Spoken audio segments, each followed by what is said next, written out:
N8N a récemment sorti une nouvelle version de son pricing, c'était avant-hier, le 7 août, et ils ont également sorti un article pour pouvoir, expliquer un peu les changements. Franchement, c'est pas pour me déplaire, N8N est en train de creuser un trou, que dis-je, un cratère dans le monde des outils d'automatisation.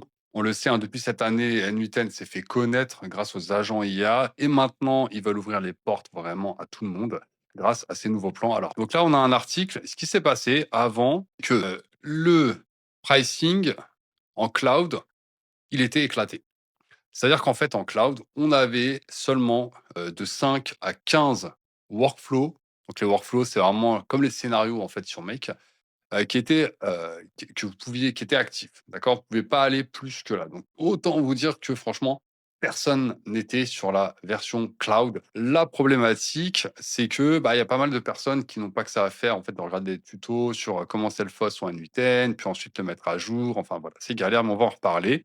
Donc voilà les nouveaux pricing à jour. Donc maintenant, comment ça se passe sur la version cloud à gauche et sur la version Self-Host à droite. Alors, comme il le dit en fait, comme ils le disent dans l'article, 3 points qui vont être importants. C'est, première chose, de pouvoir en fait, de pouvoir expérimenter, l'outil comme on le souhaite, d'avoir un nouveau plan, business, le business plan en self-host qui va vraiment intéresser, je pense, beaucoup d'entreprises, notamment les entreprises qui sont à moins de 100 personnes, mais qui ont plusieurs départements. On va voir un petit peu en quoi c'est intéressant. Ça, le entreprise for pricing, ça va peut-être un peu moins, nous intéresser, mais en tout cas, enfin, pour ceux qui regardent cette chaîne, je pense que vous êtes, soit en petite équipe, soit solo builders. Voilà, maintenant, avec les nouveaux pricing, on en a pour tout le monde. On a pour des solo builders, donc ça, c'est la plupart des contenus qu'on voit sur YouTube. C'est toujours des personnes qui sont toutes seules, qui ne travaillent pas forcément en équipe, qui n'ont pas besoin d'avoir des environnements sur Git, etc. On a maintenant pour des équipes qui s'agrandissent, donc des équipes avec, qui sont silotées, donc avec plusieurs départements, marketing, RH, opérationnel, et cetera, et qui ont besoin un peu de, bah, voilà, d'avoir leurs propres environnements, pouvoir faire leurs scénarios, et donc ça va être intéressant sur les plans business, en self-host uniquement, et bah, pour les big corps, pour les grosses entreprises qui là ont vraiment besoin, d'avoir un devis un peu sur mesure parce qu'ils vont utiliser, l'outil. Voilà, ça va dépendre un peu des, ils ont besoin de ne pas être capés en nombre d'exécutions, puisque là, sur un Newton, on parle d'exécution et non pas de nombre d'opérations, contrairement à Make, et voilà. Et donc, voilà les 2 plans, 2 pages pricing. J'ai mis cloud à gauche, Self-Host à droite, et là, on voit que maintenant, vous voyez, sur les plans N8N, contrairement à avant, maintenant, je trouve même que la landing page est très jolie. Pour 50 € par mois, par exemple, je vais prendre ce plan-là, voilà. On a quand même 120 000 opérations par an, hein. Là, je suis sur le plan annuel. 120 000, pardon, c'est très important, exécutions par an, et c'est juste énorme.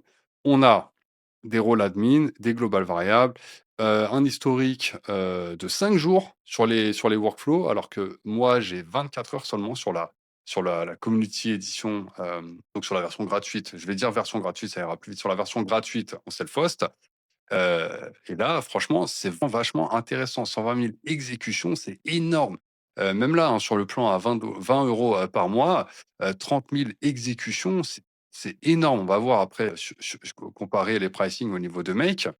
Voilà, et alors maintenant sur la version, Self-Host, ils ont rajouté donc le plan business qui est, on pourrait penser que c'est cher, c'est 667 € par mois, facturés, annuellement, et ça vous donne quand même 480 000 exécutions, mais je connais personne, 480 000 exécutions. Rendez-vous compte, une exécution, c'est par exemple, moi, à la capsule sur, quand quelqu'un va remplir un formulaire, bah, c'est une exécution. Vous voyez? J'ai pas je crois que moi, sur ce plan-là, je m'en sortirais très bien, quoi. Une exécution par jour, j'ai à peu près, entre 5 et 10 soumissions, ouais, 10, entre 5 et 10 réservations par jour à la capsule. Vous vous rendez compte, ça fait 10 par jour. C'est pas beaucoup, quoi. Donc, sur ce plan-là, je pourrais très, très bien m'en sortir, donc voilà, le plan est assez généreux. Alors, donc voilà, donc ce qui change, en fait, c'est par rapport à avant, c'est que, comme je vous le dis, avant, on avait le choix entre une version cloud qui était vraiment limitante. Franchement, personne n'allait dessus, 15 workflows actifs, merci, mais non merci. Ou alors, il fallait se casser la tête à faire du self-host, et oui, je dis bien se casser la tête parce que, bah, quand tu diriges une entreprise avec 3 4 salariés, que tu as une vie de famille, tu tout ça, tu pas que ça à foutre de regarder, des tutoriels pour apprendre à self-host ton environnement, sachant que c'est que le début, du parcours. Ensuite, il y a toute la courbe d'apprentissage sur N8N qui est assez élevée quand même. Alors en plus, si tu t'embêtes avec, à héberger le truc toi-même et tout, voilà, c'est pas si intéressant que ça maintenant à mon sens, parce qu'il faut savoir que vous payez quand même le serveur. C'est entre 5 et 7 euros par mois, hein, si vous prenez Hostinger ou les choses comme ça. Moi, j'ai un serveur sur Ether. C'est, 5 € par mois avec, Coolify, par exemple, pour manager le serveur, à distance et installer des applications plus facilement. Dites-moi si vous voulez, un tuto pour, Coolify, avec, Herzner, par exemple. Dites-moi dans les commentaires, je vous le ferai sûrement sur YouTube dans les prochains jours. Bah, on est déjà à un peu plus de 10 balles par mois, hein, et sachant que je dois faire les mises à jour moi-même, en self-host, hein. C'est-à-dire que quand un N8N, me propose une mise à jour, bah, je vois la petite icône en bas. Je dois aller dans Coolify et que je dois faire redéployer, l'application et cetera.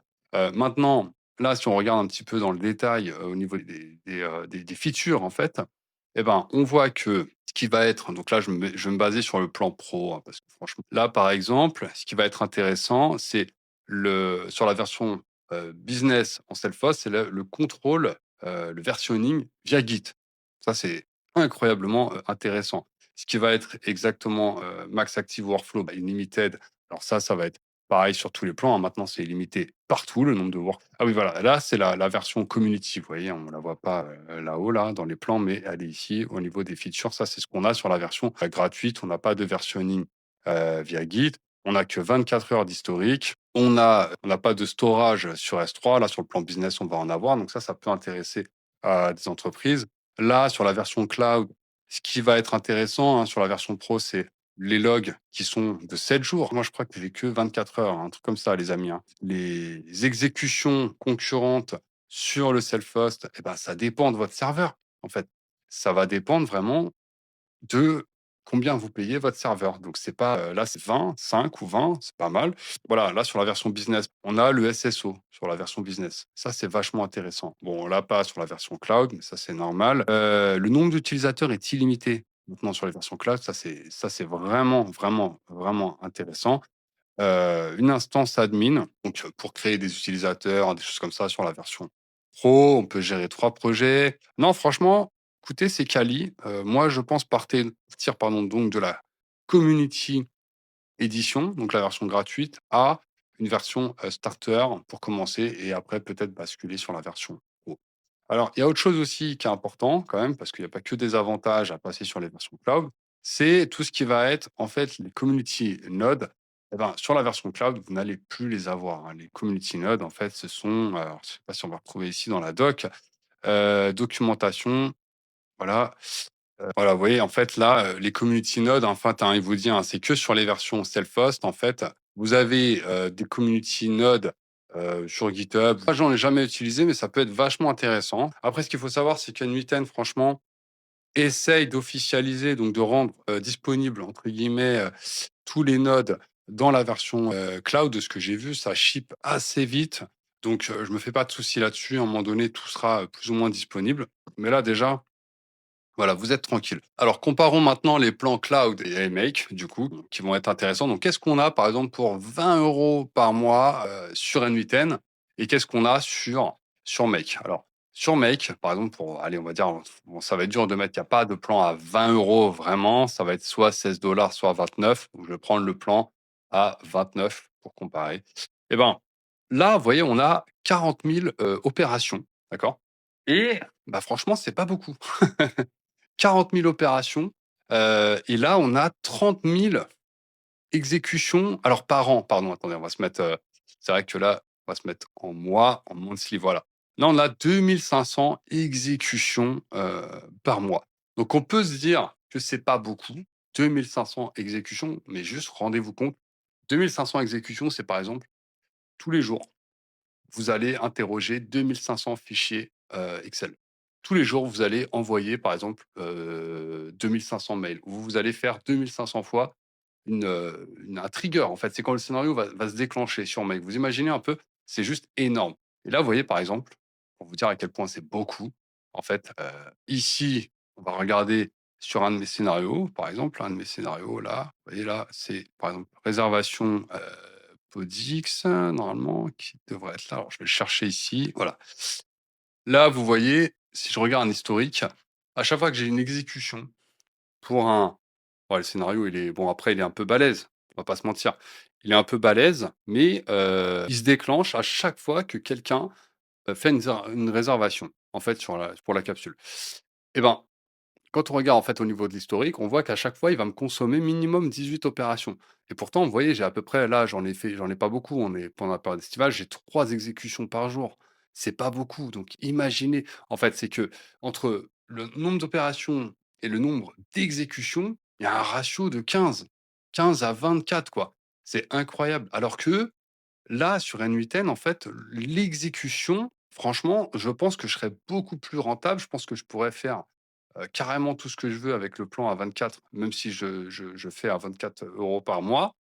Heu, je ferais beaucoup plus que mes 40 000 opérations que j'ai sur Make. Ça, c'est sûr, il y a pas photo. Donc pour moi, actuellement, N8N en termes de pricing est quand même beaucoup plus bon, maintenant qu'on a dit ça, qu'est-ce qui va être le plus intéressant pour vous, en fait, d'utiliser? Est-ce que partir sur, je vais fermer là. Est-ce qu'il vaut mieux partir, en fait, sur la version cloud, self-host et qu'est-ce que vous devriez prendre? Et ben, franchement, bah, ouais, c'est un peu, ça dépend vraiment de votre usage. Vous voyez, sur la version pro, on peut prendre à peu près, ce qu'on veut, 50 000 opérations.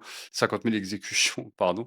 Moi, je vous conseillerais, en tout cas, si vous partez sur un 8N, que vous êtes pas trop technique, vous avez pas trop envie de vous prendre la tête là-dessus, partez sur la version cloud. Vous aurez les mises à jour, vous aurez la garantie, en fait, que ça fonctionne tout le temps et ça quand même, heu, c'est quand même important, en fait, d'avoir cette garantie que ça fonctionne tout le temps. Vous avez pas de serveur à manager, vous avez pas oublier vos identifiants, il peut se passer n'importe quoi, en fait, sur un serveur distant, malheureusement.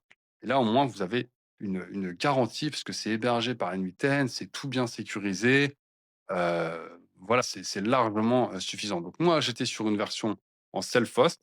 Donc là, vous voyez, moi, c'est un peu les scénarios que j'ai, les workflows, pardon, que j'ai, sur N8N. Et là, vous voyez, je suis déjà, plus à jour. Il faut que je mette à jour et franchement, tous les 2 jours, il faut que je mette à jour, en fait, N8N parce qu'il est, auto-hébergé. Je l'ai hébergé sur mon serveur, sur mon domaine et franchement, ça me saoule. Je dois à chaque fois retourner dans Coolify, redéployer. Non, non, j'ai pas que ça à faire. Donc moi, je suis plutôt de la team, bah, voilà, je vais plutôt prendre la version, cloud. En fait, comme ça, je vais un peu retrouver un peu ma mon expérience utilisateur que je retrouve sur Make et pourquoi pas passer sur la version pro ensuite, parce qu'il y a quand même des features qui m'intéressent comme les variables globales, les rôles, parce que j'ai peut-être envie de partager des utilisations, rechercher des exécutions.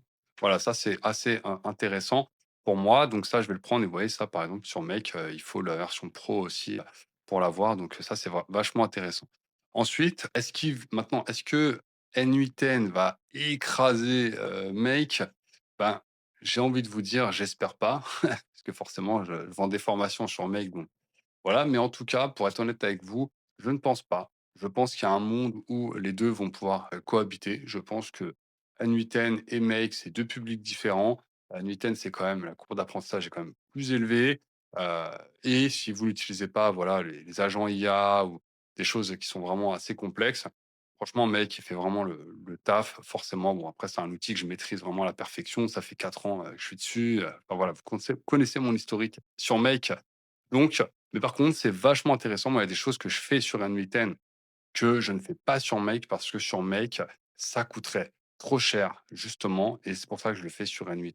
Voilà, si vous voulez une vidéo où je compare un peu les features, core features entre Make et N8N, dites-le moi dans les commentaires et j'essaierai de faire des vidéos. J'ai un peu le temps cet été, donc on va en profiter pour reprendre un peu la chaîne YouTube. Et si vous vous intéressez à Make, bah, j'ai fait une formation, le lien est dans la description. En attendant, dites-moi surtout dans les commentaires si vous allez basculer sur la version cloud ou si vous allez rester sur la version self-hosted, sur la version gratuite, donc community. Voilà, dites-moi un peu, je suis très curieux de ce que vous allez faire suite à ce nouveau pricing, sur N8N. Dites-moi dans les commentaires, je veux tout savoir et on se retrouve donc pour la prochaine, vidéo. Ciao, bye.